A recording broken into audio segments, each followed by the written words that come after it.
Hello, everyone. Welcome to another episode of Film Seizure. I am Jason Oliver, and I am joined by my two trusty cohorts, co-hosts, partners in crime. Geoff Arbuckle, say hi, Geoff. What's up? Chuck Moore, say what's up. What's up? Nobody's going to get that Nope. joke. Nope. Hello. Well, we have this week one of my very favorite comedies ever made, 1989, The Burbs. The Burbs. The Burbs. Starring the incomparable Tom Hanks, directed by the great Joe Dante. This movie is very funny. Come back next week. We've really nailed that we've really nailed that formula where we do that every episode. So all right, I'll kick this off with kind of my personal connection, I guess, to this movie. I saw this movie in the drive-in when I was 10. I don't remember what it was double featured with. I in my mind, I remember seeing this with Sleepless in Seattle, but that doesn't make any sense because that came out years later. Yeah. So I don't know what the hell this was, but it was the back half of a double feature, Right. and I don't remember what the first movie was. Texas Chainsaw Massacre. Sure, yeah. It was like a more of a lighthearted comedy. Not that this UHF? isn't. No, I don't know. What it was. Yeah. Not that this isn't a lighthearted comedy, but when I saw it the first time, it kind of scared me. Like the horror elements of it like worked to really kind of like make me scared. And my wife Susan, she also has the same memory of when she saw this as a kid. It scared her, and she thought it was a horror film for years until she saw it again and realized, oh, this is not a horror film. Right. It's very much a kind of a madcap comedy with horror elements that play on horror tropes. And it's one of those movies that, as I got to see more and more as I grew up and understood kind of the things it's referencing, it really opened up for me. Well, yeah, as a 10-year-old, I don't think you could get a lot of the comedy, but the horror will definitely, like, you don't need to have seen horror to be scared. Like I knew it was funny. I didn't always know why, but the things that were played for horror, for scares, even right down to like Goldsmith's horror elements of his score, were effective at scaring me. Right. Yeah, Yeah. absolutely. I probably saw it on cable or rented it like late 1989, probably cable in 1990 if that's where I saw it. To be honest with you, I don't know if I've seen this movie before today since then. Yeah. Wow. Interesting. And the thing is, it's like a lot of it though I remember.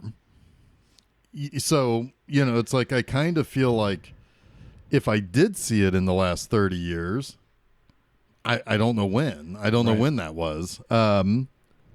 It was always one of those movies where it's like, yeah, it's funny, it's quirky. I never really thought of it as a horror movie. I just thought of it as a kind of cartoon, like a little bit more cartoonishly funny than Gremlins was. Mm-hmm. But no, I mean, I never thought of it as a straight up horror movie. It was just I kind of got the mixing of the horror and comedy. And part of that's Tom Hanks. Like by then it's like, oh, it's the guy from Dragnet. It's the Money Pit guy or whatever. Bosom buddies. For my money, I could be very happy living the rest of my life only seeing two Tom Hanks movies again, and it would be this movie, The Burbs, and The Money Pit. I love these two movies dearly. I'd have to throw in Big for myself, but I hear you. Yeah. It's funny because both The Money Pit and this did not get well received. Mm-hmm. So you like the lesser Tom Hanks, I guess. I think that those two movies are his best physical comedic performances. He plays kind of the put upon everyman, the schlub, so fucking well in both of those movies. Yep. I don't have memories of this movie, so if I saw it when I was a kid, it didn't make a large impression on me. I don't think I watched it until years later, probably on your recommendation, Jason. So the first time I remember seeing this was 15 years ago, and I straight up loved it, and I've loved it ever since. Yeah. It's funny because you were just saying right before we recorded, it's like I don't remember any of this movie.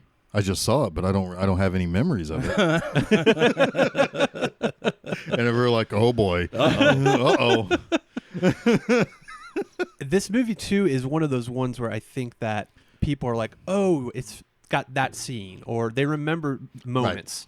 Right. The sardine scene is probably the scene most people refer to. Right. Also the scene where they're holding the femur and the camera is coming in and out. Right. Right. That's a very, very popular GIF or GIF or however you want to pronounce that. Your chanting Ray scene is one of my favorite things to quote.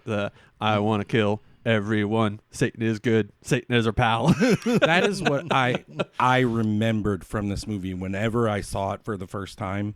That is the thing that stuck with me, because I would say it sometimes and think I don't even know where it was from. You know?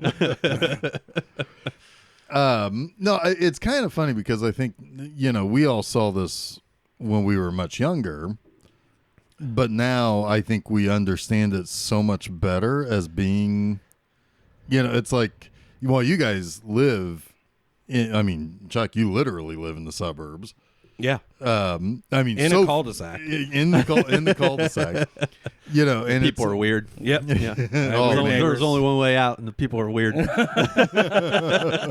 And it's like for me, living in an apartment building, it's like when some, it's like you kind of look out the window when you see it's like every now and then like an ambulance comes out, and you're just like.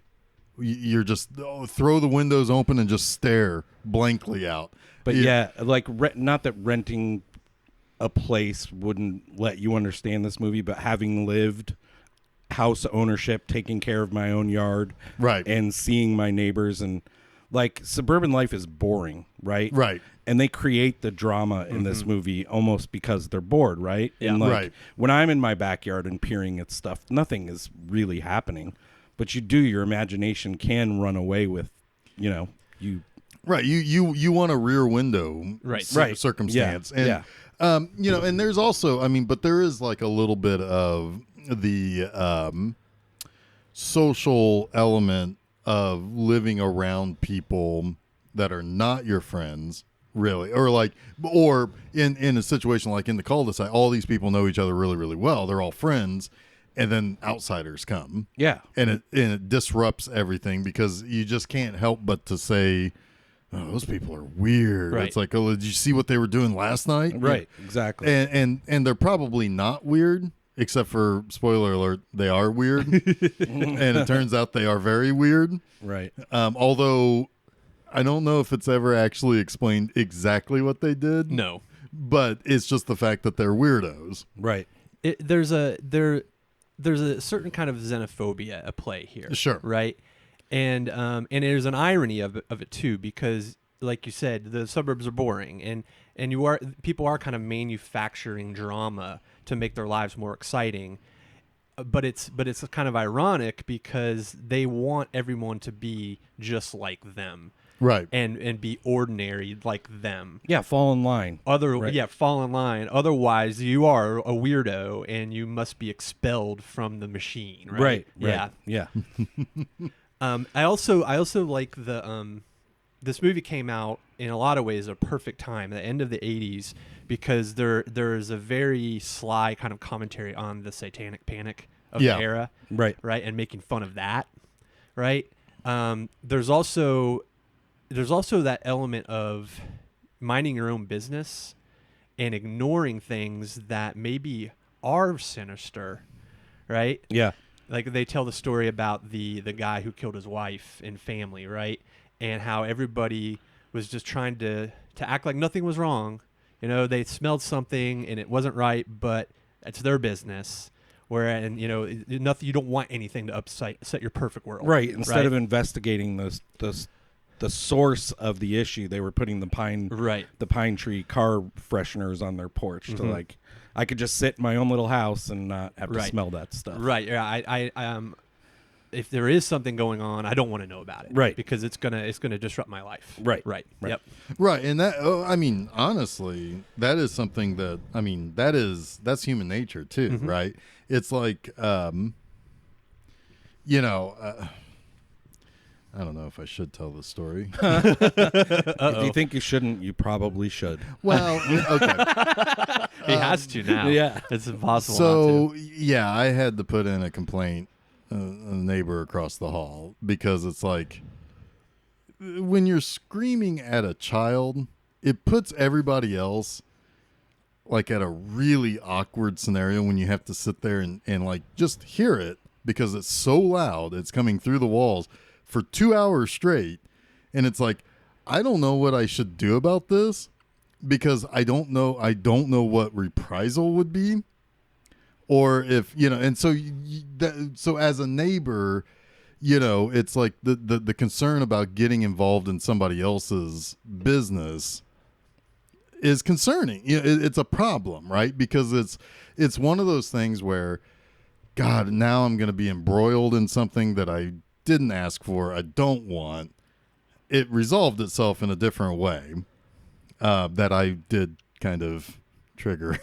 But at the same time, it's like, it's just one of those things where it's like, Did you burn their apartment down? I did. Okay. With them inside. You hit the gas line. You hit the gas line. No, I mean, I asked for advice from the apartment manager, and they took care of it. Right. So, but still, it was one of those things where it's like, sometimes you don't even want to become witnesses in crimes. Like, if you witness somebody robbing a bank, how much do you really want to be involved in the potential months-long resolution of that? I think right? most people, the answer is not at all. Exactly. I mean, it's the Kitty Genovese story, right? Yeah. Where, it's like the neighbors hear somebody screaming, but they don't want to get involved. Right. So it is so that's at play here too, because it's like, you almost go to the suburbs, right? Just to get away from that kind of drama, and everybody's a little weird, but you've lived with them for so long that you know what their weirdness is, and everybody handles their own problems, and then the outsiders come in, and it's the shit hits the fan. Who are the outsiders in the Burbs? Well, that's true. No, I'm asking a question about the movie. The Kleps, the Klops, Klopex. the Klopex. Right. Yeah. I was just bringing it back to the movie. Okay, sorry. No, that's fine. No, you don't want to get involed with my drama. That's fine. I didn't know. No, I was fine. actually wondering if you had indeed forgotten the movie again. Yeah. I have. No, yeah. So in this case, the right, and there's a big speech at the end about like who really are the weirdos. Yeah. And it makes sense, right? Even though, again, we do find out that everything we think is going on technically is kind of going on. I think the alternate ending plays it the other way. Oh, maybe. That Hanks's speech at the end of this movie is the truth. But I'd have to watch it again to... Oh, I wouldn't be surprised if that tested poorly. Yeah, absolutely. There was an unreleased alternate ending that was a downer ending that I don't even think they tested it. Oh, okay. Where Tom Hanks dies, the Klopex were innocent, and that maybe there was still like a hint that there was something still sinister about them at the end, but not overtly like it is in the movie. And then I think there is an actual alternate ending that was released that plays the plot pretty similarly, but there's the speech comes from Dr. Klopek about why the suburbs are fucked up rather than from Tom Hanks. Okay. Yeah. Gotcha. All right. So what happens, Jason?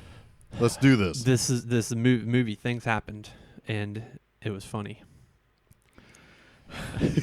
So the paper boy rides into town, and he's delivering papers to all the characters in the movie. Go ahead. yes. This is a delightful scene of Americana. Yeah. All right. So yes, we're the whole movie takes place in one location. It takes place in this neighborhood. It's shot on a movie backlot. I think the Lever Universal. to Beaver. Yeah, Lever to Beaver was shot on this lot street. The Munsters, I believe, lots of stuff. But the movie opens with Tom Hanks. Really, he's on vacation. So first day of his vacation, he's just kind of tooling around in his robe. But there's a very specific thing that he wants to do for his vacation. He wants to drink a couple hundred beers, listen to the ball game. Fix the barbecue. But he doesn't want to go anywhere. Right. It's a staycation. He doesn't want to go to the lake. This is a staycation before they were a thing. Before they were a thing, right? Yeah. Doesn't want to go to the lake. He just wants to stay at home, be lazy. And Carrie relax. Fisher, his wife, doesn't believe that this is going to work. It's like, I know you too well. You're going to end up the end of this week in a worse shape than you were before going back to work. You're going to be so bored you wind yourself up again. Right. Yeah. Yeah. But he's not convinced. He knows what he thinks. He knows what he wants. And in fact, he does wind himself up throughout the course of the week, and With in some various help. ways, with some With help, some help. of his hilariously intrusive and eccentric neighbors, Right. Art and Rumsfeld. Do you think that name was purposeful? The Rumsfeld? Rumsfeld? It's Rumsfeld. Oh, is it? Yeah. I thought they kept pronouncing it Rumsfeld, but I It's- could be wrong. It's Field. But yeah. do you think that that was a play on? I don't know. Because old Donnie Boy goes back to the 70s. Yeah, I don't know. Maybe. Yeah. Anyway. Could be. But Bruce Dern is Rumsfeld, and I can't. How do you pronounce his name? Rick Buchanan or something like that. Yeah. Oh, the actual yes. I He think- plays Art. Art lives on the other side of Tom Hanks. Yeah. So Tom Hanks has a weirdo neighbor, and he has a weirdo neighbor. Which is kind of funny considering the whole idea of this movie is there's normalcy in this neighborhood, then these people are disrupting it, but there's really not.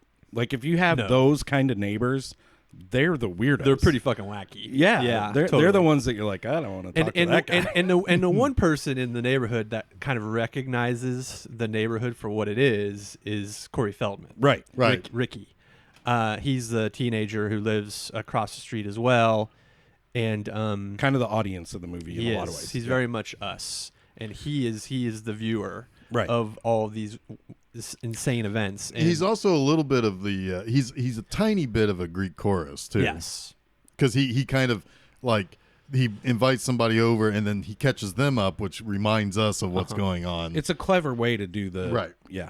He also breaks down their personalities for people, Right. gives them the context they need, which is another kind of funny way of approaching the story. It's like we already kind of have our conceptions of who these people are, but then we get his perspective too. Right. Yeah. Right. Do you find it funny that we've covered more Corey Feldman movies on this podcast than Tom Hanks?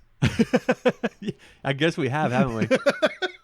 Is this how many Dante movies? Is this the second? This is the third because we've done both Gremlins. Haven't Yes. We? Yeah. Oh yeah. Duh. Yeah. Yep. So yeah, we've done Friday the 13th Part 4. Oh yeah. We've done Gremlins, Gremlins. and now the Burbs. And for Tom Hanks, we just did him in a much smaller role in Cloud Atlas. Oh yeah, Cloud Atlas is the only other Tom Hanks movie we've done. It's funny. Anyway, yes. He- So he's pretty hilarious in that movie too. oh, kills it, killing it. I mean, that's just the true. True. Oh man. Well, that ground this to a halt. I'm glad Yeah. I brought that up. All right, who else is in the neighborhood? You got the old man on the end of the cul-de-sac, Walter. and then you also have Walter is the best lawn, yeah, and he treats it every day, and he doesn't let his dog poop on it. He sends him over to the Rumsfelds. yep, Who Bruce Dern is Rumsfeld, and he has your typical like slightly older but still very fit and very good looking Kind of wife. the trophy wife. The trophy wife, yeah. exactly. And she's I mean, I wouldn't call her a bimbo necessarily, but she's very aloof. yeah, Right. And she just wants the garden, and she just lets she just lets her husband do whatever. no 'Cause he's- tan lines. And he has no tan line. Yeah. Thank you, Corey Feldman, for saying that, so I didn't have to. By the way, that's Wendy Shaw, and she is the voice of Francine Smith on American Dad. On American Dad. And I was like, I know that name. I know that. And then you hear her talking. It's like, yeah, it's Francine. Mm-hmm. And then there is Carrie Fisher, Tom Hanks' wife, Ray's wife. And Art's wife, we don't see until the very, very end. Yeah. And that's hilarious. Yeah. Yeah. So we're kind of introduced to all these characters in different ways. There's the feud going on between Rumsfeld and Walter over the dog shitting in his lawn. There's Ray and Art. Art comes over to the house and just starts eating everything in the kitchen, which is a really funny scene. I mean, there's so much happening in that scene with him while this kind of dialogue about the weird neighbors is happening. Right. There are little details where he finishes the maple syrup and he puts it back in the fridge and gets another bottle of maple syrup out that's full. Who keeps maple syrup in the fridge anyway? That's a good question. I do after you open it. Yeah, you don't have to. You don't have to, Yeah. I guess. But It gets like crystalline if you do that. Yeah, it's funny. He's chewing like this whole scene. He's eating something, right? Great. He's Right. great. And He's while great in you're this whole being movie. introduced to him and other characters in the movies, he's always chewing something. Yeah. Until they leave the house, he throws his gum out, and then it's like, now we're down to business. Right. We're done gabbing. We're done chewing. Now the shit's gonna go down. right. He grabs dog food at one point, doesn't realize what it is, and Carrie Fisher walks by and eats it. And he's like, wait, what? Washes it down with coffee, goes to the fridge, gets a pineapple, leftover ribs, and something else. I don't know. And he's eating the ribs cold.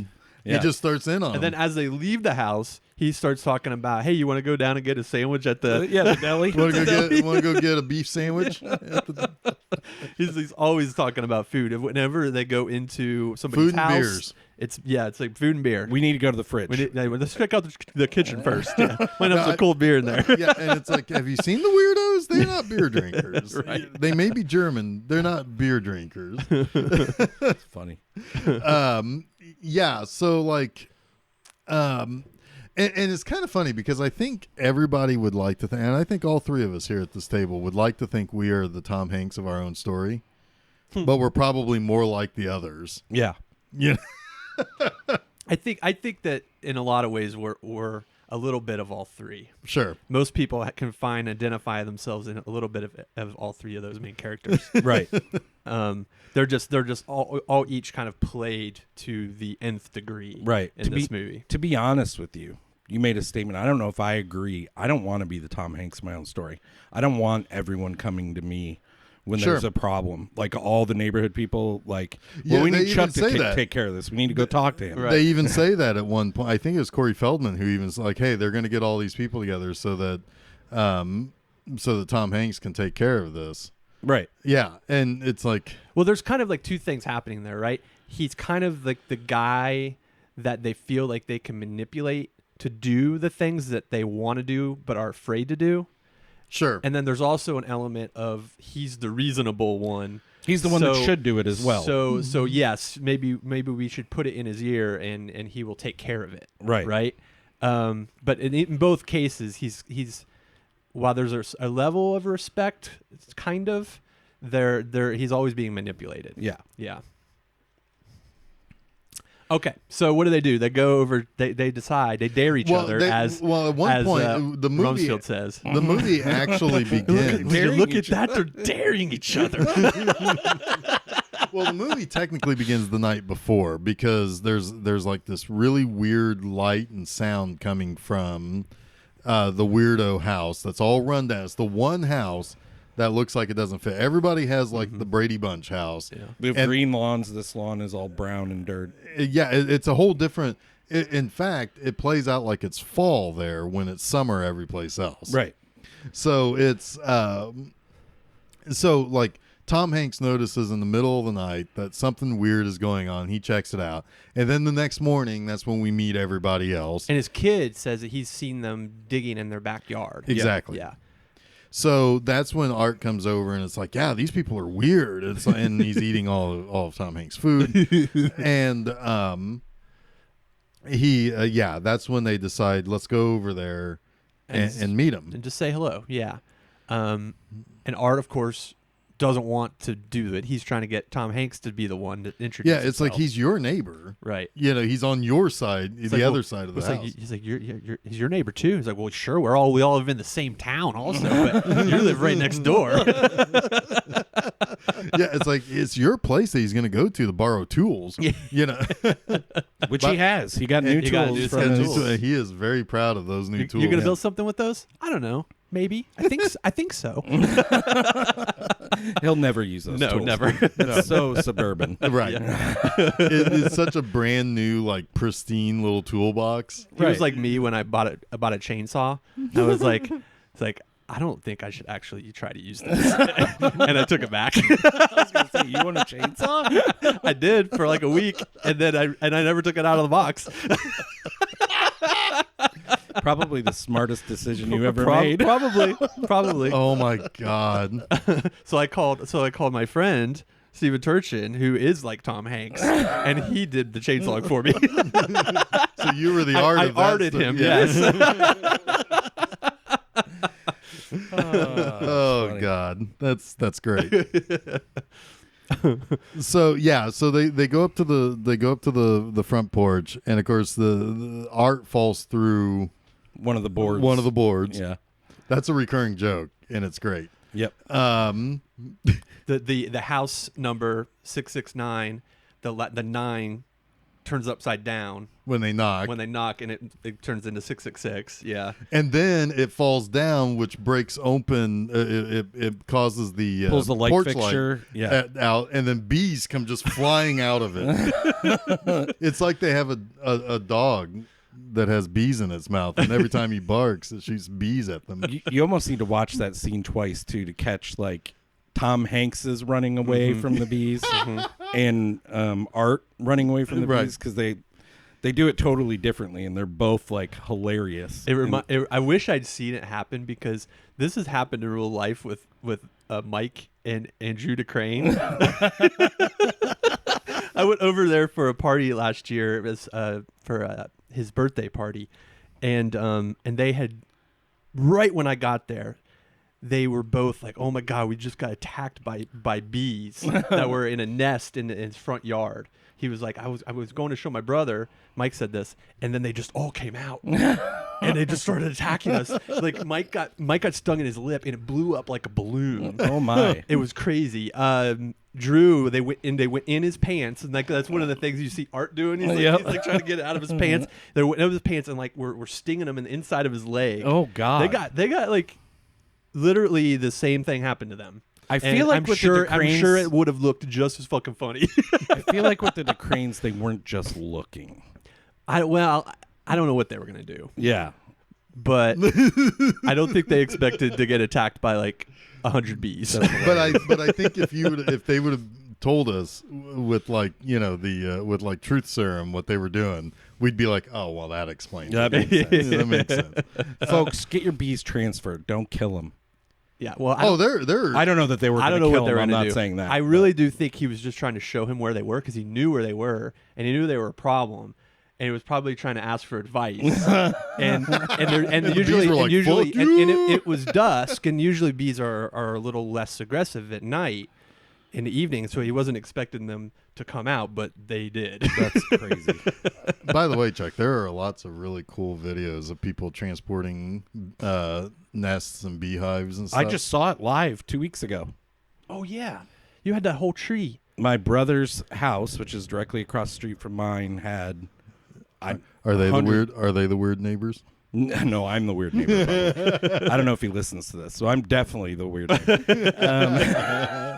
You didn't have a tree full of bees in your yard, though. No, I didn't. I guess that tips the scales a little bit. But yeah, a guy came over. He shook the tree to drop the queen into a little box, slid in the little pine cone thing or honeycomb thingies or whatever you call them, and all the bees just started flying in. That's wild. I wasn't close enough to like get a real good look at it, but I could see them. He was in a bee suit and everything? Yeah. Wow. Yeah, it was That's pretty cool.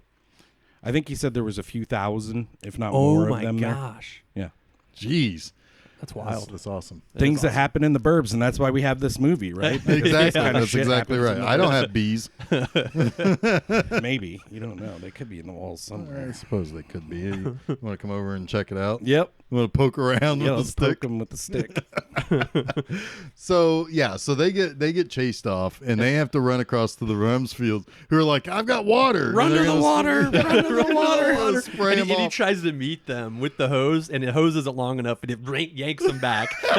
There's so much good physical comedy in this movie. So much. Have we mentioned that it's Bruce Dern? Yes. That's okay. Yes. Okay. I couldn't remember. Because Bruce Dern is amazing. He's always. Always amazing. And Yeah. He's really amazing. He kind of reminds me of Doc Brown in this a little bit. little like bit. military Doc Brown. Mm-hmm. Yeah, a little extra crazy. Yeah, he's Yeah. he's a Vietnam vet. He spent 18 months in the bush. Is what he said, right? Yep. I can snap your neck, no problem. Right. Snack your neck. Snack. That would be what Art would do. Yeah. You gonna finish that? You can finish that jugular. Oh boy. So attempt number 1 to find out what the hell's going on over there. Failure. Yeah. And meanwhile, the wives are I'm just gonna call her Francine. She doesn't really care. Whatever's gonna happen is gonna happen. But Carrie Fisher is getting a little bit frustrated with all the shenanigans. So She's the real reasonable person, or level-headed person in this right. movie. Yeah. And so she's like, well, let's just go over there and meet with them. And Francine's like, I'll make brownies. Well, My before this, favorite joke in the movies was doesn't brownies. the neighbor disappear before this? Oh yeah, yes. Walter. Francine finds the dog Yeah. out, the little poodle out in the just In his yard. in his Yeah. and she's like, he's all dirty, something's wrong. So she takes him in. And they decide to go into the place. Because he's not answering the door. It's very strange that his dog would just be loose. Right. And So it's reasonable. Like they're actually trying to be good neighbors. They're here. concerned about Yeah, him. they're concerned. Right. Even though And- it's kind of an asshole, they're concerned. Yeah. yeah, and because Bruce Dern cuts out the window like he's like a fucking cat burglar. Yeah, Corey Or Feldman's like, spy. I see someone moving in there, and then Bruce Stern opens the door. You're like, what the hell? Yeah. The soldier's way. Yeah, the soldier's way. And so they see that a chair's knocked over, the TV's still on. But yeah, Bruce Dern calls it signs of a struggle, and Tom Hanks is like, well, I don't know that I really think it qualifies It's as a just- struggle. It's just one chair knocked over and the TV's on. Right. Well, I don't know what movie that is. I actually want to find a list of all the movies that play in the Burbs. But the thing that whatever the character in that movie says is murder Right. when they walk in. So it's kind of in the background, but it's Right. like murder. So it's setting the stage a little bit. Exactly. And so they go in and they check out the kitchen because Art wants to check out the kitchen. And of course he does. Yeah, and at one point, they have a thing and they hold it out like on a plate, and just then, barreling through a door is Corey Feldman, who destroys that plate. Look at this cookies or something Yeah, like that. it's like a plate of cookies. But they find the major thing they find there, besides the chair tipped over, is his hair. His toupee is on the stove. And what does Bruce Dern say? He says, they don't ever leave the house without their hair. These old guys never leave their house, Which house is funny without their because hair. he's an old guy who is a little bald. Yeah. Yeah. Yeah. Well, then he's qualified to know. Yep. Right, I guess so, yeah. And he says it in a way almost like jokingly, but also as like a dig. Yeah, a Because little he's bit. kind of got like a little smirk on his mouth, Yeah. on his face when he says it. So now they're thinking it's like, okay, obviously something's wrong. They find the femur at some point, and The dog finds it. right, Tom Hanks' dog finds the femur. And, Sorry, and too Art many just- dogs. and Art just kind of picks it up from the dog, and it's like, oh my god, this is What's hilarious, he throws it to him once. Right, He's and like, brings it okay, fetch. Because Tom Hanks had been grounded by his wife. He wasn't allowed to go. He wasn't allowed to go out. Come on, let him out. And then the Art he kicks his shoe. Yeah. And like a little disappointed child. Yeah. It is very like your friend showed up at your house and you're not allowed to go outside. Right. Totally. So so it's at this point, everything is running rampant, right? Like the talking about the neighbors have gotten all of the other neighbors like just convinced that some shenanigans are going on across the way. Yeah. Because Walter is still not home. It's been days. They assume the worst. Right, and then they do a little covert mission at night. This might actually come before that, where they do the covert mission and they have the infrared scope. And That's right, because that's when they see Hans Klopek bring the trash out. Yes, which And he that's does. when they see all the lights again, and it's all crazy. Yeah, he drives it down to the end of the street or his Beats the driveway. hell Beats the hell out of it. Beats the hell out of it with the stick. Never seen it. Never seen that before. Never seen that before. and so they assume that whatever's in the trash it's apparently heavy, and it needs to be beaten with a stick. Yes. They're convinced it's Walter, basically. Right. Yeah, Yes. and Corey Feldman says something hilarious here because he has either a friend or a girl over to watch it. It's the girlfriend. Yeah, because that's what he does all movie is invite people over to watch what's going to happen next. And it starts raining, and the guys all decide, well, we'll just go in the morning, right? And go into the trash and go into the trash, figure out what's in there because they'll probably notice us if we do it now. Right. And Corey Feldman goes, rain delay. So then, so the next morning, they all wake up late. Yeah. So Art flags down Robert Picardo and Dick Miller. Dick Miller again, another Robert Picardo movie. I know. He shows up in like so many movies. Yeah, It's crazy. And so they say, so it's he was even in our Trekcation. yeah, Yep. yeah. We've covered him more than Corey Feldman, I think. So anyway, I'd be interested to know who the most covered person is on the show. Maybe we should figure that out could do for some episode stats 200 sometime. or something. Oh God, you guys do the fight. I do everything else. Nope. You're gonna do it. I'll do some stats. That'd be fun. Okay, yeah, work on that. So I thought we were gonna Ray Peterson him and like convince him, nudge him until he thinks it's a good idea. So no, I'm leaving that up for you guys. So then they so Art starts like digging through the trash truck looking for a dead body, essentially. Mm-hmm. To which then Bruce Dern goes out and helps out. And it's so funny because the trash that they throw out on the street is there for the rest of the movie. Yep. Yeah. I love the dynamic between Picardo and Miller too, because Dick Miller's just like, you crazy sons of bitches, Yeah. who's gonna clean this up, and they're denigrating him as just a lowly trash man, while Robert Picardo has been trying to convince Dick Miller to go to some sort of new age kind of guru kind of session or whatever. Yeah. Well, mindfulness is what it sounds like. And he's got a rainbow kind of patch on his Right. Garbage Man jumpsuit, which is kind of like, he's sort of new agey of some sort, and he starts talking about their constitutional rights. Yeah, to he's know. like the Supreme Court judge that once the trash is at the curb, it's public domain. Yeah. He's citing fucking constitutional law. These aren't your average trash and men. defending their right to know about their neighbors. It's really funny. Yeah. Meanwhile, Dick Miller's just like exasperated. Mm-hmm. Right.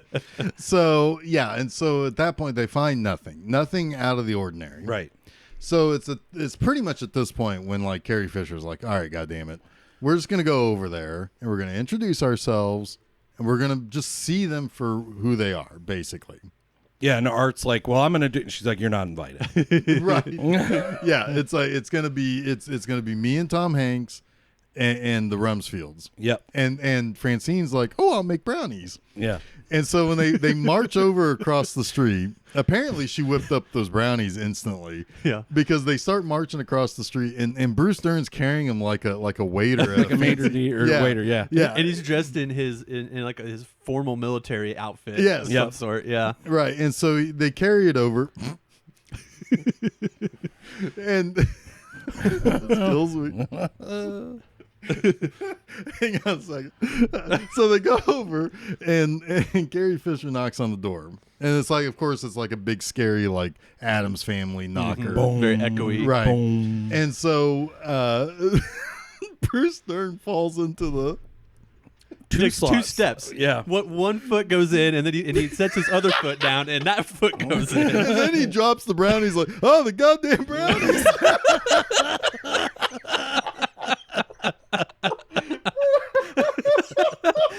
He picks them up and piles them back on the platter, and they're just a mess. And there's pieces of porch in there. Something for the old sweet tooth. And Hans sniffs them. He's like, Oh God. This is a good time to mention that Hans is played by Courtney Gaines, who was a creepy kid from Children of the Corn. Was he Malachi? is he Malachi or He's Malachi from Children of the Corn. makes yeah. sense. Yep. Yeah. So God, Malachi scared the shit out of me as a kid. Terrified me as a kid. Yeah. Yep. that's a bad movie, though. It is terrible. I haven't seen it in a long time, so I saw it not too long Yeah, ago. me too. It's not very good. It's one of those situations where like the adults, Peter Horton and Linda Hamilton. It's like you see some weird shit, you get the fuck out of that town. Just leave. Just leave. Yeah. Don't get involved. Do the neighborly thing. I have to say this time and time again. If people were rational in horror films, there would be no horror films. Fair enough. There Fair never would be. You couldn't have them. Fair enough. Yeah. Or you would only have really good horror movies. I guess if you can make one where people make good decisions, I haven't seen a lot of those. If you could Well, name I mean, I one- would say The Exorcist. They try to make the right choice every time. Sure. That's fair. I'm saying there aren't many. Sure. Okay. I mean, if some little girl's head is spinning around, I'd fucking leave her there. Bye. But- Bye. Somebody else's problem. Right. Just leave her in there. The She devil. needs an old priest and a young priest. Preferably the old priest doesn't have a heart condition. Right. So so they start. The whole meeting is awkward, and this is where I'm going to pass the ball to somebody else.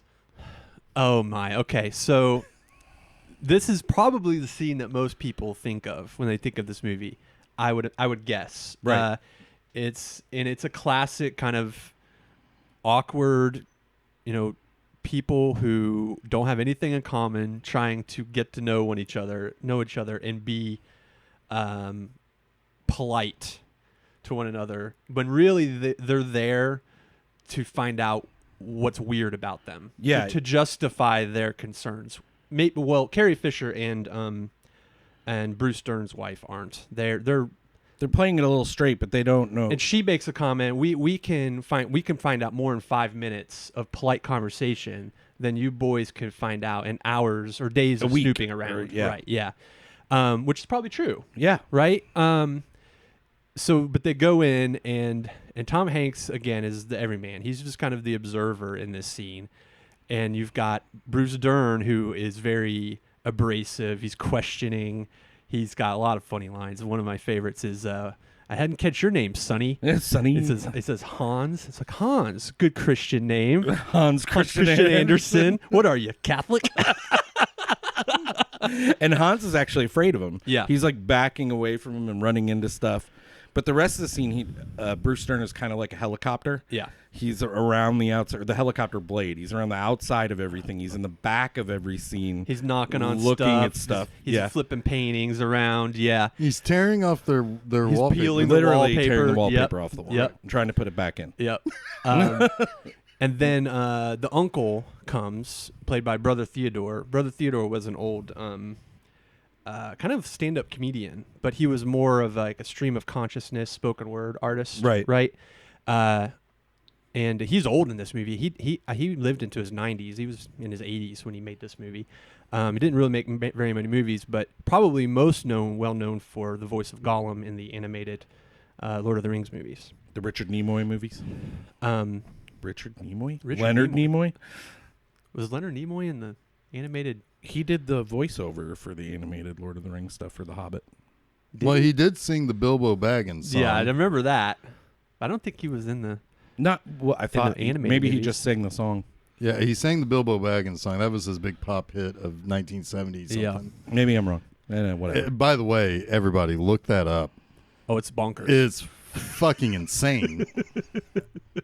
Hey guys, Art found a beer. Yeah. Yeah. Are you the Art? Yes. All right. So I'm gonna be Hans the Bruce brings out a metal tray of pretzels and sardines. Yep. And he offers the sardines around. He's like, sardine? And Carrie Fisher politely declines. She grabs just a pretzel. Grabs just a pretzel. And then he offers the sardines to Tom Hanks. And he looks at them. He looks at Carrie Fisher. She gives him like a you should take one kind of look. And he's like, of course you would fucking do that. And so he does. He's dutiful, and he takes sardine, puts it on a pretzel, puts it in his mouth, all the way into his mouth, very gingerly, and just starts to like slowly chew. Which is the whole time too. Brother Theodore is next to him, staring at him with this great kind of like menacing scowl. And it's have you guys ever had sardines? I have.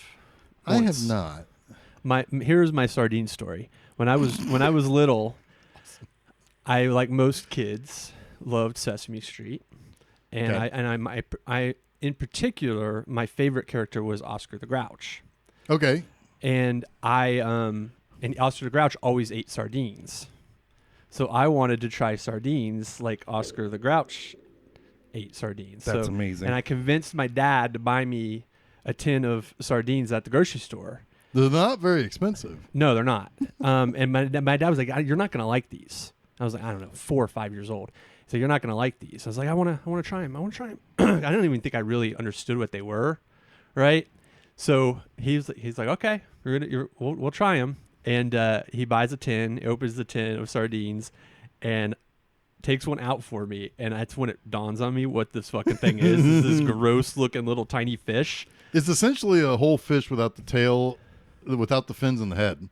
Yeah, Pretty much. And I tried one, and I did not like it. I think I gagged and I spit it out, and my dad laughed, and I've never had a sardine since. Are they as salty and gross as anchovies? I remember them being kind of salty and fishy and oily. Well, That's what anchovies are like, and I don't like anchovies. I don't mind anchovies, but yeah, they're very salty. Yeah, I don't know. I've never had sardines. I bought them before for a cat, and just like broke them up and like, here you go, here's some protein. But I mean, dealing with them it's not fun. Yeah, it was kind of gross. So then it's a delayed reaction, but he starts having this tick. Tom Hanks does, and it's another one of those great moments of physical comedy, and it's probably one of those things people will remember comedically from Tom Hanks is him doing that kind of like twitch after eating the. He's sardine. having kind of a weird allergic reaction. It is, yeah. And he blames it on the packing dust. Yeah, packing dust. Yeah, because this house is not decrepit and dusty and gross all by itself. right. By the way, Leonard Nimoy had nothing to do with the Lord of the Rings animated series. I was definitely conflating the Bilbo Baggins Ballad song. of Bilbo Baggins. Yeah. By the way, still, everybody, look that up. Pause this episode, go over to YouTube. Why don't you just play it right now in the middle of the episode? No. No. That's a lot of work. The edit things, yeah. And then the final Klopek appears. Dr. Klopek. What's his first name? Dr. Werner Klopek. Werner. Played by Henry Gibson. Right. Who is also another Dante kind of stock actor. He's been in a few things. Most people would probably recognize him, of our age, I would think, would recognize him from Blues Brothers. He was the Nazi in Blues Brothers. Makes sense. But he was in a ton of things. I think he even played a Ferengi on Star Trek once. He looks like he could be related to the McDowells. I almost always think he's a McDowell for some reason, but he's too old at that point in time, right? Yeah, probably. Yeah. But anyway, and he I think just passed away a few years ago. Henry Gibson.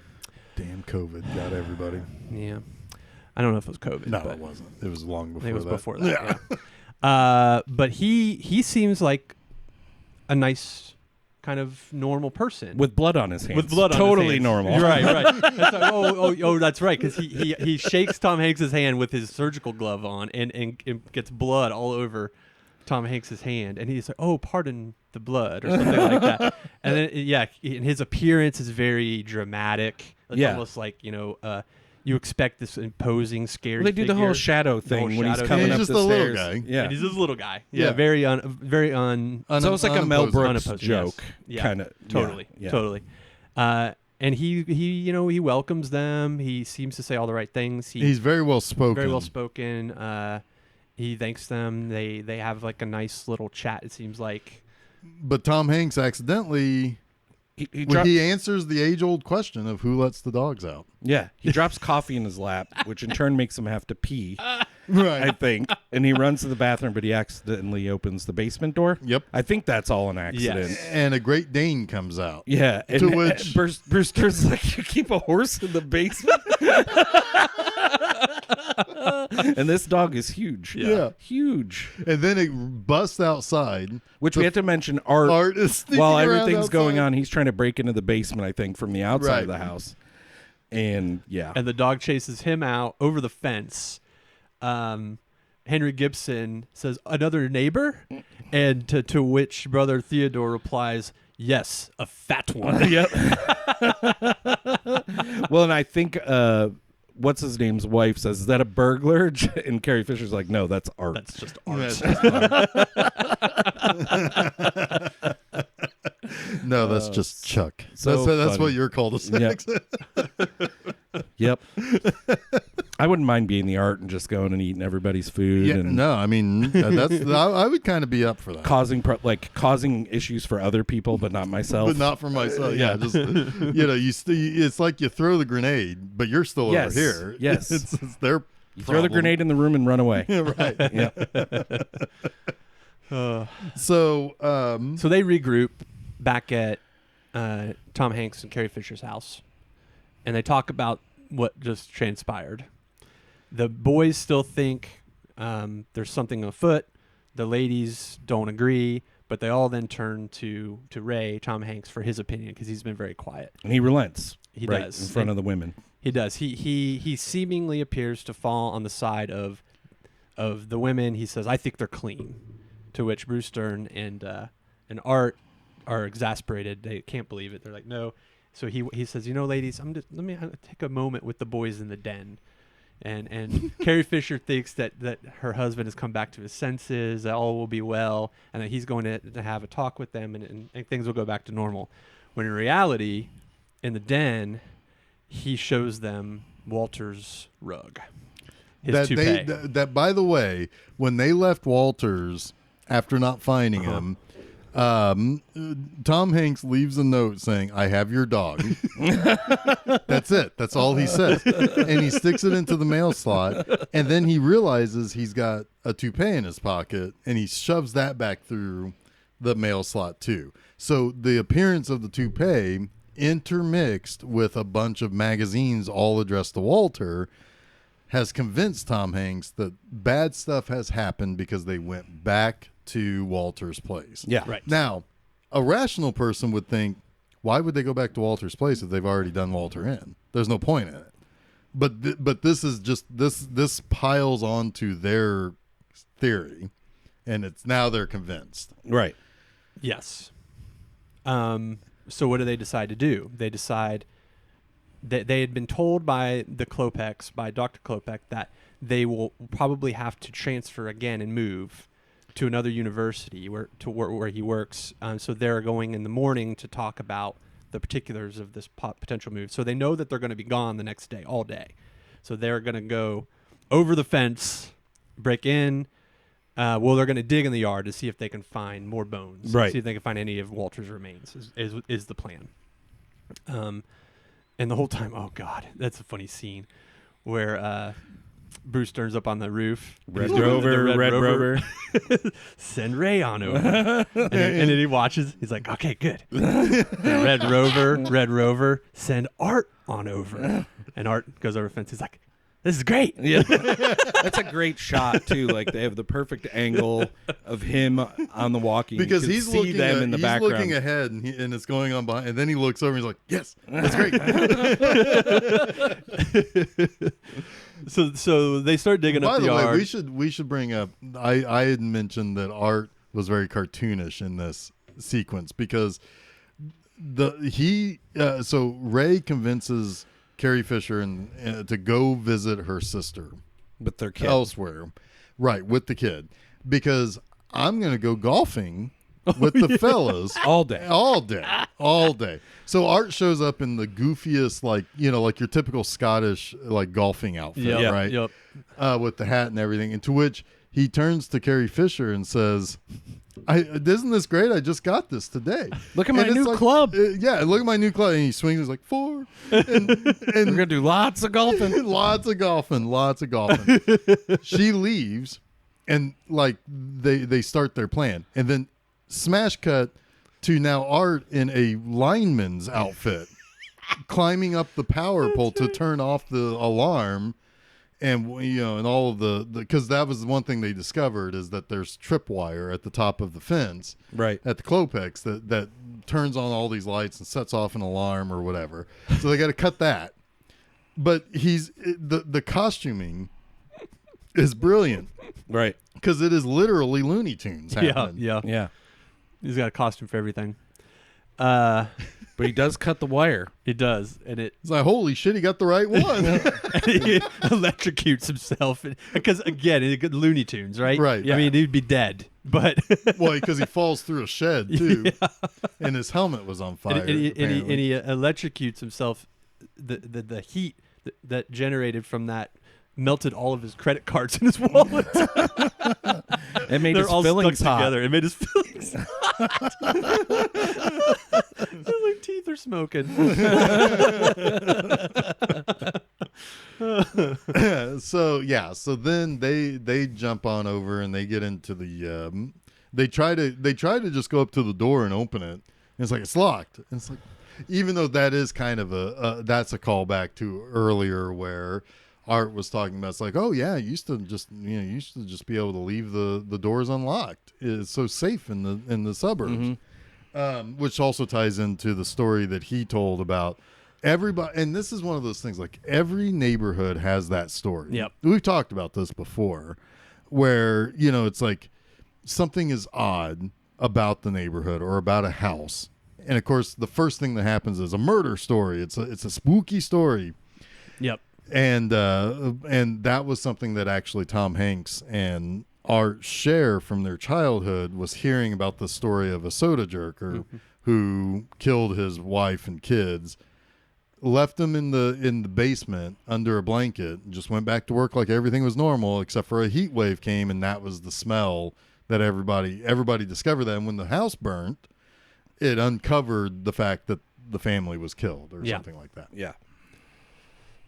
To which that fuels all of the happenings of the Burbs too, because it's like, well, every neighborhood has that. Right. There's always something sinister going on in every neighborhood and every nook and cranny of a town. Nowadays, it's usually drugs. Somebody's Right. Somebody cooking meth or something in the neighborhood. Right. Yeah. So what happens next? They're digging. Yep, they're digging. They go in, they get down to the basement, and they discover a giant furnace. Most furnaces don't go to 5,000 degrees. Right? Right. This thermostat goes to 5,000. And it's also they've got battery power down there. So whatever they do down there it's independent, or can be independent of the grid. Right. So they turn on the furnace and it shoots fire out of it and everything, and it's like super hot. And obviously, like that that's a furnace to burn bodies. Let's just like you don't have like that's not to cook ribs for Art to eat the next day. Right. And Ray notices this. He's like, they use this to burn the bodies, and then they bury the bury the bones. bones. Bury the bones. Now we need to start digging. Although that's faulty because the burns would melt too, or The bones would go up in a furnace that hot. Yeah. yeah. So but they're just connecting the dots however strenuously they can. So then Ray discovers dirt. It's like, oh, there's let's dig. Loose dirt. Yeah. Loose dirt. Let's dig. And they find metal. Art says something that is very true. It's like there's no way they would have dug this deep into this muck. It's like but Tom Hanks is just determined. Right. He just keeps digging, and he hits something metal. Yeah. Yeah, and it's like, oh, it's probably Walter. Yeah. Art's convinced it's a crypt. We found Walter. Hey, put him in the crypt. Yeah. So, but meanwhile, what's going on outside is Walter's still alive. Yep. He had like a heart condition or something, and his daughter and son-in-law took him to the hospital, and just came home from the hospital. He's been there for a few days. So he's home. We also have Ricky Butler, who's having a literal party now, right, to watch the goings on. I called the pizza dude. Yeah, everyone's going to go to McD's for a quarter pounder, and he's like, "No, you can't go now." It's the best part. Plus, I called the pizza dude. So I have a feeling somebody saw that and was like, "That's our Michelangelo." Yeah, for sure. 100%. Yeah. Because just a year and a half, or just a little over a year later, he's voicing. Yep. He's the star of the Teenage Mutant Ninja Turtles. So then so it's like, okay, they keep burying, but we also find out that the Klopeks are coming home. Yeah. But they know something's up. They have a cop car trailing them, or at least they stop to get a cop car to they follow stop, them. turn Right. off their lights, back up, right, theoretically, to go to the police station to get a cop. right. Yeah. So so the cops are showing up. Art Bruce Dern falls off the fucking roof from his position, and the cops start pulling him. He tells Corey Feldman, it's like, Slow him down. Slow him down. So Corey Feldman jumps onto the cop car's hood, and it's like, there's somebody in my house, and they're eating all my parents' food.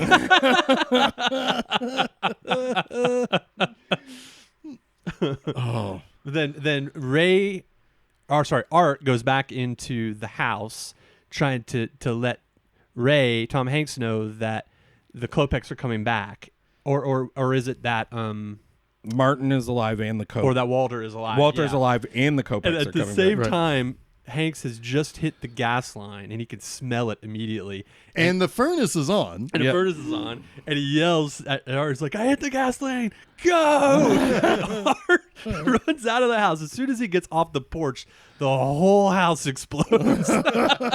So good. Yeah, and so and like, oh no, what about Ray? Right.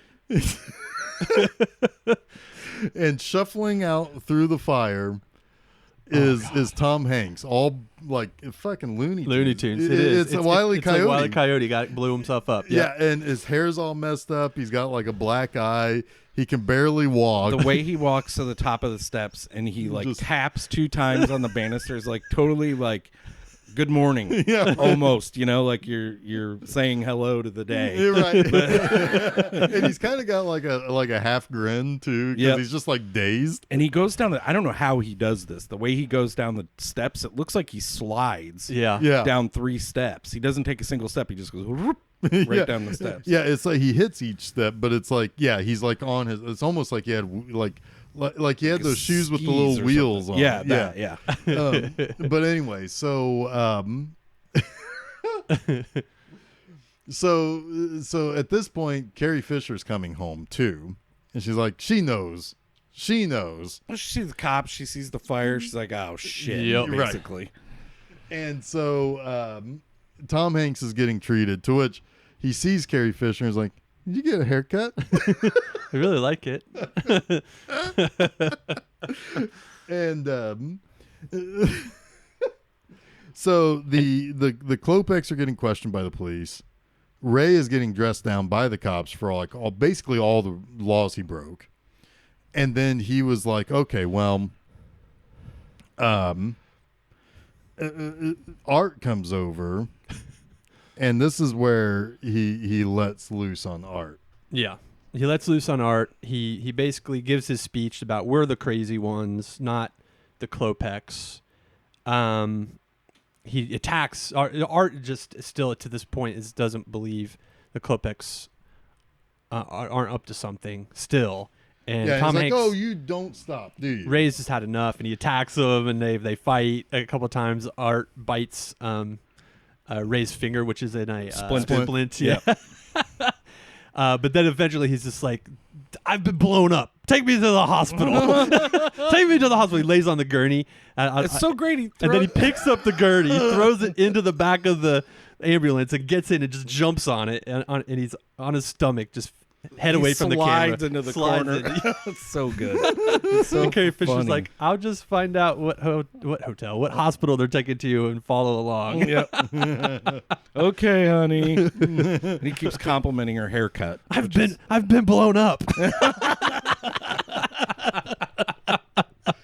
So then, so basically, we get to the sort of big climax here, because Werner jumps into the ambulance. right, and he, it's like, "Oh, do you think I'm an idiot, or do I look like an imbecile to you?" And he's like, No, I don't think so. And it's like, I'm gonna even help you rebuild your house. I got some new tools when I get out of prison. Yeah. And he's like, it's like, you saw my furnace, you saw my skulls. And it's like, whoever lived there before, they wanted to buy the house. They said no, so they took it from them, and essentially he fesses up to killing them. Yeah. Murdered them and burned their bodies. Yep. And at this point, you've got the doofus Hans driving away with the ambulance, but of course that doesn't seem right. So like now the cops kind of are like, "What's going on?" Whoa, he's busting through the. They don't do anything. They don't really do anything. They try to control the crowd rather than stop the incident. Right. In the struggle that Tom Hanks and Werner have in the back, it disrupts the driving of Hans, and he drives the car into Ray's house, right? Into Ray's house. Yeah. But he also Into Art's house. Is it Art's house? It's Art's house. Yeah, it's Art's house. He also derails a yellow van that's coming in that happens to be the pizza. The pizza pizza dude. The dude. pizza all falls Pizza out. dude. Yeah, the pizza all falls out into the street. And yeah. Yeah, I was really glad because I was sitting there thinking, it's like, oh, it'd be great if the ambulance is stopped by the pizza dude. And yeah, it happened. It And happened. then the gurney flies out the back of the ambulance with both of them on it. It runs into the Klopex car, pops the trunk of the car, and Tom Hanks gets up and starts yelling, "Citizen's arrest! Citizen's arrest! I'm making a citizen's arrest For attempted murder of me. for attempted murder of me."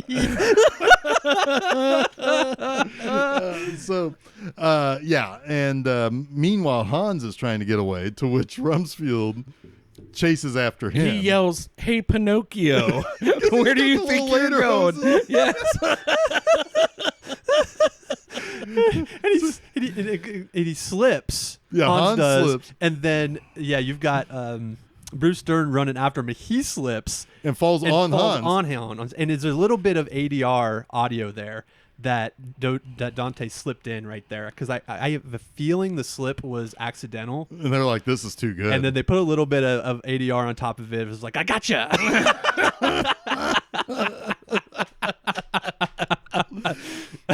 Yeah, and so this is when he says that he spent 18 months in the bush and he could snap his neck.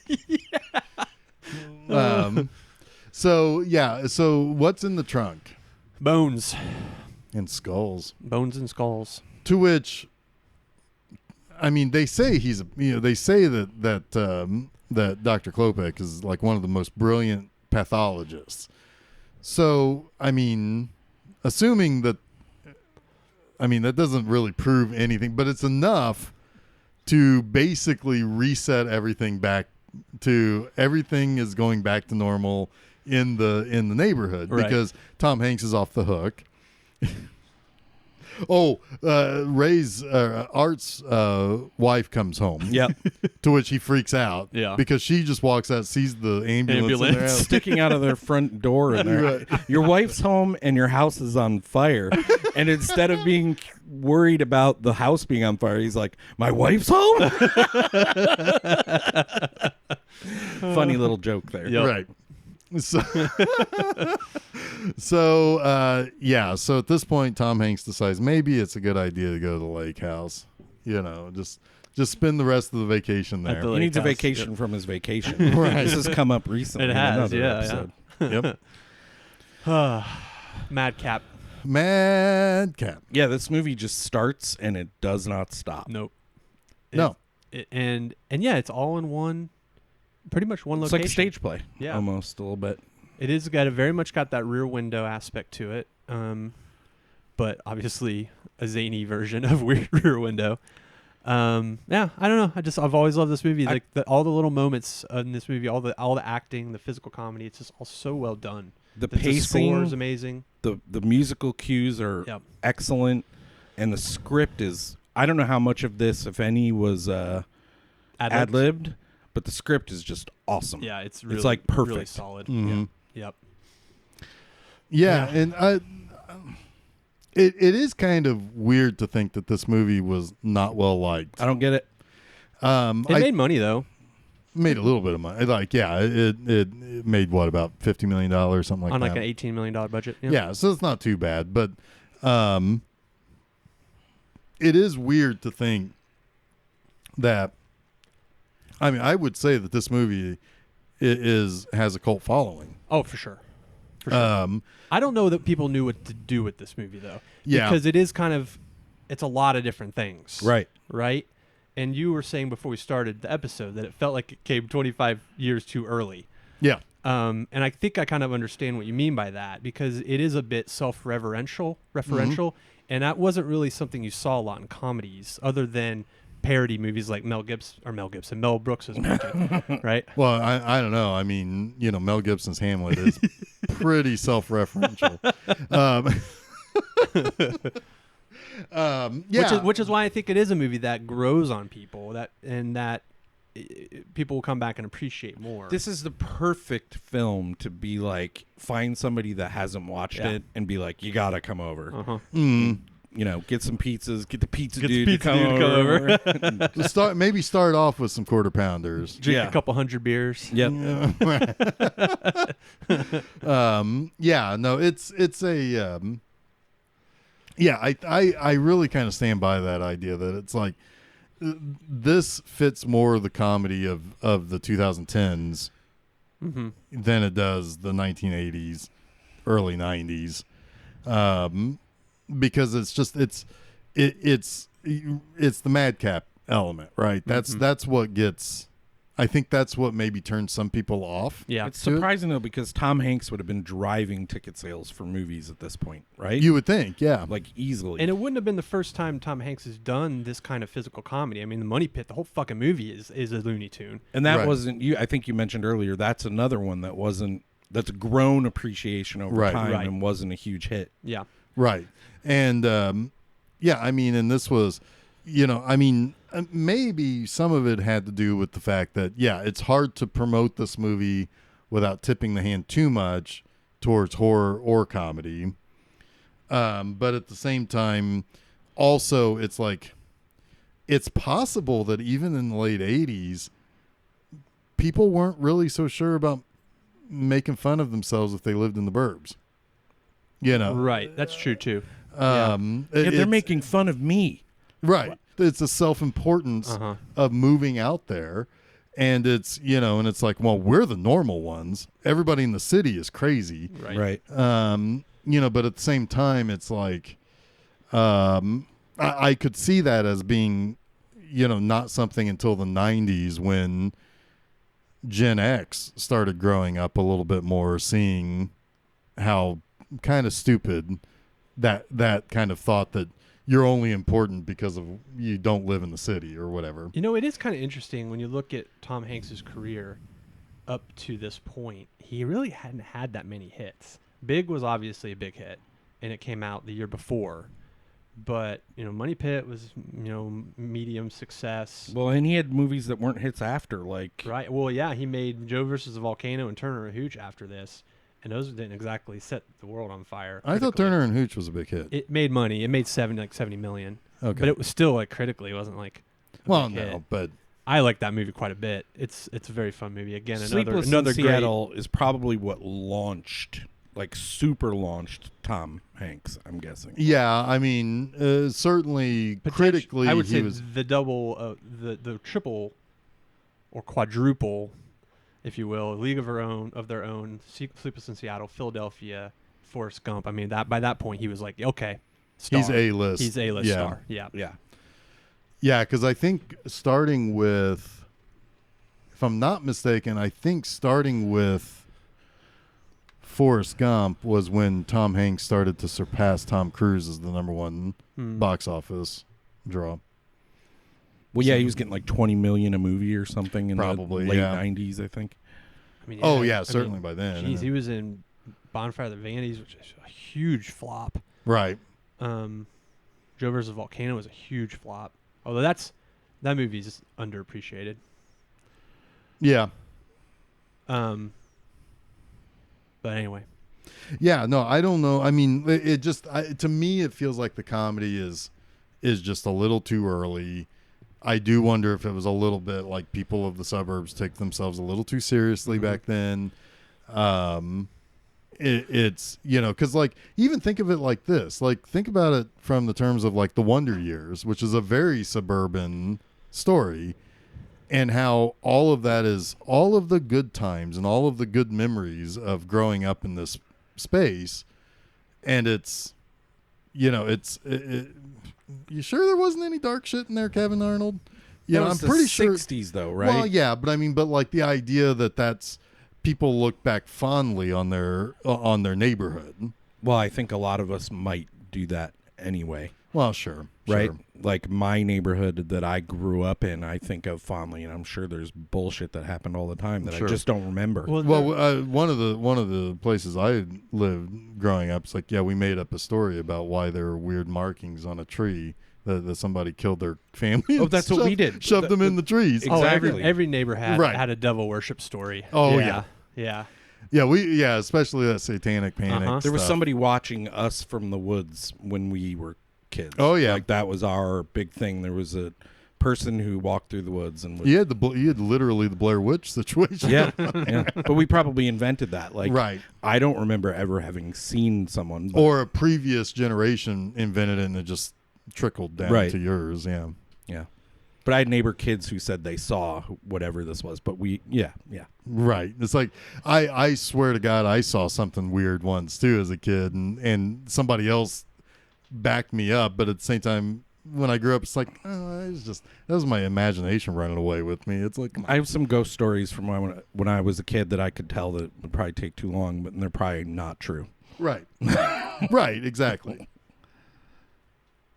So, The Burbs. The Burbs. The Burbs. Good movie. I would recommend people check it out. Very funny movie. Jeff Bob Especially if you says 4 stars. Check it out. You mentioned, Chuck, the movies that are playing. We didn't talk about the dream sequence, which is funny because he's watching horror movies before he goes to bed, and then he conflates Yeah. all of them in a nightmarish dream. because he shows Carrie Fisher this book on demonology. Yeah, where did you get that book? Well, because I think Art gave it to must him. have brought it over. Yeah, 'cause Yep. Art would probably have it. Yep. Yeah. But the movies that he was watching, it was Race with the Devil with Peter Fonda, Texas Chainsaw Massacre 2, and The Exorcist. Okay. I don't know what the movie was in Walter's house. Yeah, I don't either. Yeah. Yeah, that almost seemed like it was like a film noir or something. Yeah. Yeah, but yeah, so he has a dream where he gets put onto a grill. they're all chanting the Satan is good, Satan is our pal. and I want Art to is, kill everyone. Yeah. Satan is good. Satan is our pal. Sorry. Art is there dressed up as the soda jerk. It's like, hey, it's me, Art. I'm just pretending to be that guy. Yeah. But he's in on it. I mean, like, he's not doing anything to help his pal. Right. You know, so, yeah, that's... He's on a giant Weber grill. Yeah. Yeah, it's... you know, you'd kind of said that this kind of came out right at the end of the 80s with, like, the satanic panic. And that's... Man, that was people laugh at it, and we laugh at it, of course, back then and today. But like that was that's what like the really religious people did in the 80s was just bitch about rock and roll and horror and movies. it wasn't just really religious people. It was, you know, the that new kind of format of the talk show.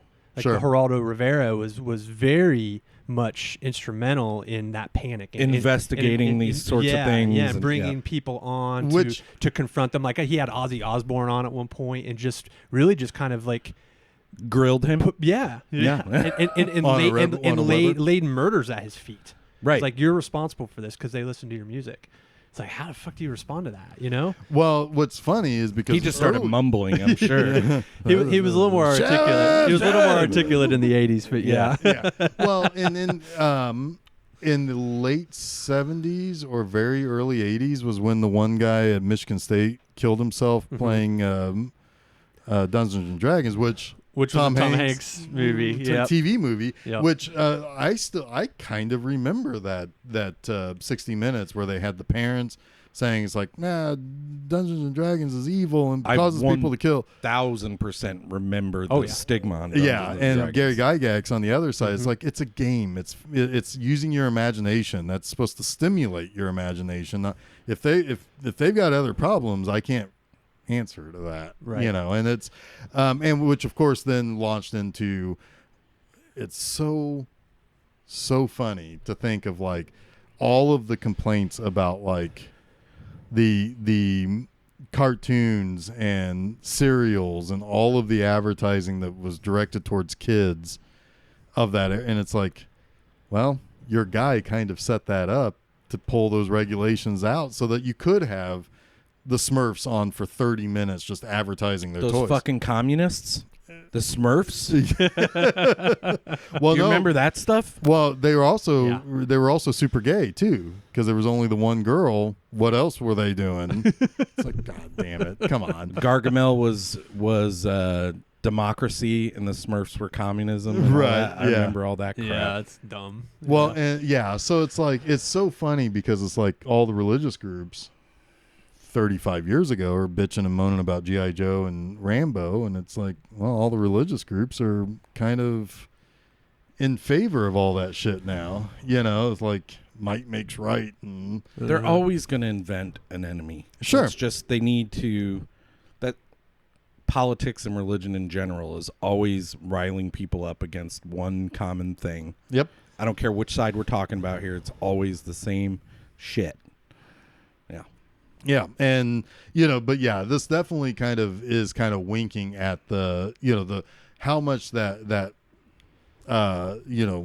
filtered into everyday life to the point where these people don't really seem like the type of people who would give a shit about any of that. Well, it's the paranoia that the occult is among us. And that's what Joe Dante, Right. I think, is really trying to say with this movie. It's not about exposing the Klopeks, right? Which is Right. probably why his message that he really wanted to convey didn't test well.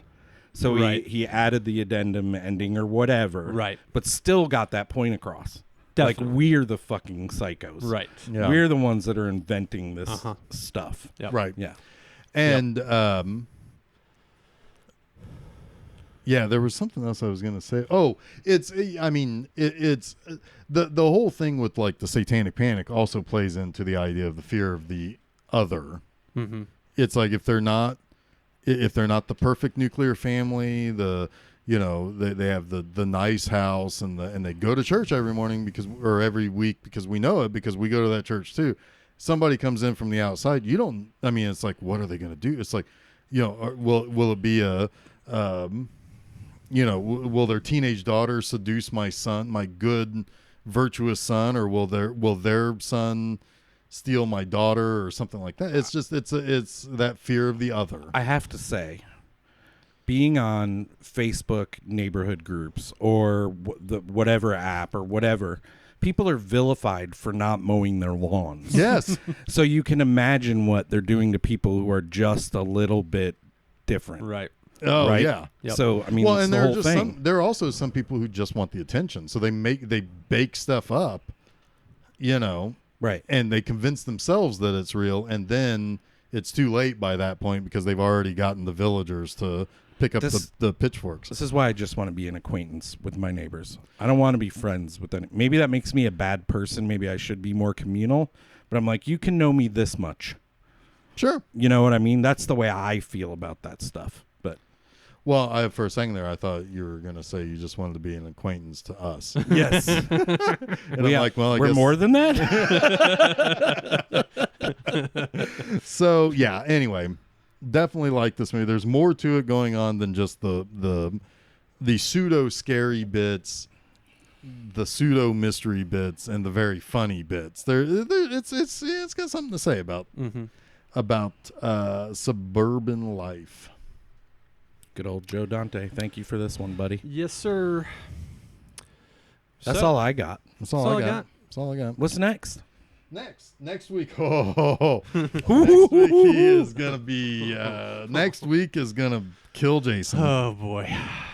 A little bit of a special. We're gonna talk about a movie that's been released by our friends, our pals at Vinegar Syndrome. Yeah. It goes by 3 different names. Champagne and Bullets, which I did not know was one of its names until they released it under that title. But the 2 titles I know best are Road to Revenge or Get Even or Get Even. Get even. Get Even. Get even. There's a very specific reason why I forced this onto the calendar. Find out next week. But it's going to destroy Jason, and it's going to be awesome. Yeah. It's going to be hilarious. I'm Chuck and I excited. are looking forward to this. I'm excited. I love these types of movies. Me too. And I specifically have not watched it, and I watched any trailers. You even sent me something, and I was like, nope, I'm not checking it out. I want to soak this all in on the day. Well, I know this movie a little bit. Yeah. So anyway, so that's next Wednesday. Okay. Jason hates it. He's going to call in sick that day. No, he'll just get even eventually. Probably. We're gonna be forced to watch some weirdo shit. Anyway, and it's like, man, at least mine was fun. Mount Sangra, or whatever that movie's called. Mount Sangra? Yeah, I know. That's probably a movie. Santa Sangre. Oh no! Don't give him ideas. Yeah, he may love Get Even. He might. He might. I hope he does. He might. It's. Wow. I know what I'm getting into, so Good. I probably will. You'll prepare for it. Yeah, if I'm at the right mental state. Yes. And maybe the right mind altered state. Yeah. A few Dick Miller lights and a few other things, maybe. Hey, man, whatever you're into. So that's next Wednesday right here at filmseizure.com. You can, of course, catch those episodes, not just at the website. You can also follow us on Facebook and Twitter to be made aware of it. We're also on Instagram. But check us out on SoundCloud, Apple Podcasts, Google Podcasts, Stitcher, TuneIn, Spotify, and Audible. We also upload our stuff to YouTube. Also, in all of those same places, there's Monster Mondays. That's every Monday right there on filmseizure.com. Yep. That's hosted by me. Yeah. And this Monday is Saturn 3, a movie that's bemoaned, but I actually quite enjoyed it. I've never seen it. Never heard of it. I remember the VHS cover though. Yeah. Kirk Douglas and Farrah Fawcett and a killer robot. That sounds fun, actually. And it is. I liked it. Yeah. I liked it. So that's on this upcoming Monday. Then, if you like that, there's also my website, bmovieanima.com. Nailed it. What was that commercial that used to do that? Anyway, I don't know. What we've got going on there is this Friday we got a movie called The Mummy Lives with Tony Curtis playing an Egyptian. Is that like a 50s black Nope. and white? It's a It's a later one? 90s batshit stupid movie. Awesome. Would Tony Curtis have been around in the 50s? Am I crazy? Yeah. Yeah, he would have, He was right? a Yeah. huge star in the 50s. That's what yeah. I thought, yeah. Yeah. Yeah, but he plays an Egyptian in this. Does he walk like an Egyptian? He talks like a Brooklynite. So no, he doesn't do anything Egyptian in this except for wear the outfit. I didn't know you were gonna go there. Well, I mean, you kind of It's bank not on even the that. Go-Go's. Exactly. You I was trying to figure out how to pun in the Bengals, but That joke needs to be put into an eternal flame. It's just another Manic Monday. I wish it were Wednesday so we could listen to the new episode of Film Seizure. Write that into your song, Prince. Yeah. You guys know that Prince wrote Manic Yes, Monday? he wrote a lot of everything. Yes, he did. Yeah. So anyway, yeah, that's what we've got coming up. Should be a fun time. Definitely tune in next week to watch Jason's head melt. I might even film it. It's going to be great. It's going to be great. Whew. So how do you guys like it? I love it. I want some more of it. There you go. let's end. All right. So until next week, when we get even, I am Geoff Arbuckle. I'm Chuck Moore. I'm Jason Oliver, and you have been listening to Film Seizure.